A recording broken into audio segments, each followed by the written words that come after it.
The pick is in. The Minnesota Timberwolves have made a selection in the 2025 NBA draft. I'm Tenitra Batiste, and I'm joined by host of Locked on Wolves, Ben Beecken. And the Wolves have selected Joan Beringer, the center out of France, with the number 17 pick. So most mocks had Joan Beringer going higher. For you, Ben, was it a surprise that he was still available at 17? It was, yeah. I mean, on Locked On Wolves, I talked through like 15 guys that I thought would be there, and 13 of them were. And I didn't talk about Beringer because I thought he was gonna be drafted higher. A lot of mocks had him in the kind of 10 to 13 range, and as he started to fall, it did look like it could be good value for Minnesota. And the primary reason I think that teams may be hesitant is just he's only been playing basketball for like less than 4 years, and it is an extremely raw prospect. If you look at his stats in Europe, they're not exactly eye popping if you look at his per game stats. So it's understandable why maybe some teams, or people might be looking at this pick and be like, I don't know. But there's obviously a lot to like in terms of potential development down the road. Yeah. And also when you look at him from just the perspective of how the Minnesota Timberwolves roster is currently constructed, where do you see him kind of fitting in to contribute to the front court for Minnesota? Yeah, I mean, they are reporting he's not going to be stashed in Europe. He is going to come over right away. And Minnesota Minnesota does have some question marks in the offseason. Both Naz Reid and Julius Randle have player options that need to be either opted in or out of in the next week. By the end of the month of June, we'll know for sure. Odds are they probably both opt in, and maybe they try and extend one. So there's a little bit of insurance there in case they lose one of those guys. But again, he's still 18 years old and he's very raw. He's only been playing basketball for 4 years. So are they really going to count on him this year?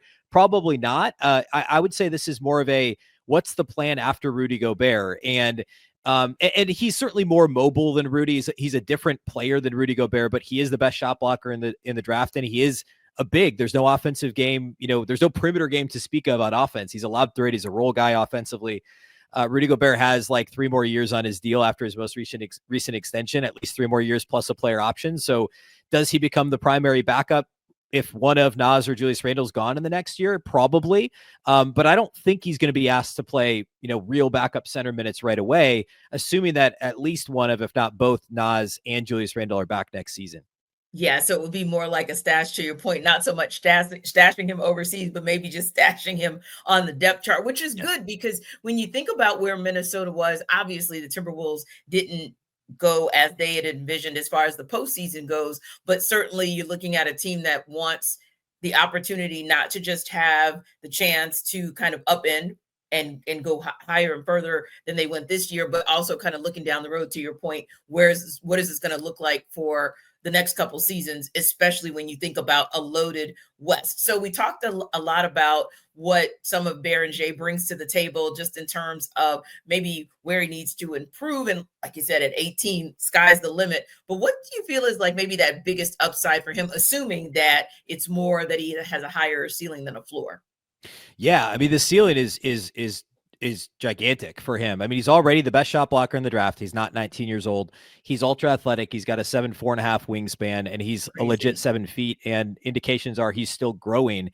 So he's already switchable on the perimeter. Like you probably could put him out there and he could guard a lot of guys, really 2 through 4, if not 2 through 5, probably 2 through 5 on the perimeter. And, he's a little bit slight to be guarding in the post right now, but as long as he continues to grow and be, built up by an NBA strength and conditioning staff and an NBA coaching staff, the sky really is the limit, as you said. I mean, he's 18 and he's already got all these impressive qualities. He's going to be able to be a fantastic help side shot blocker, a good point of attack defender at his size, super switchable. You're not going to have to worry about him in space already.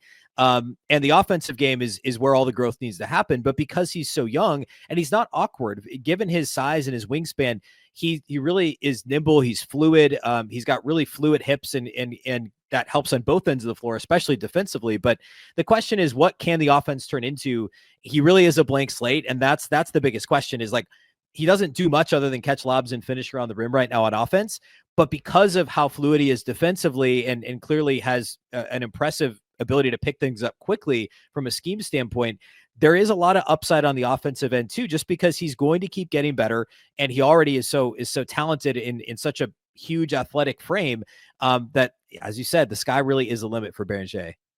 Well, we got to say Victor Wembanyama, Wembanyama rather, good returns from him. Zachary Risache, good returns from him. And I'm sure the Timberwolves faithful hope for good returns from Joan Beringer. Appreciate you, Ben. And for continued coverage of Joan Beringer, check out Locked On Wolves on YouTube or wherever you get your podcasts, part of the Locked On Podcast Network, your team every day.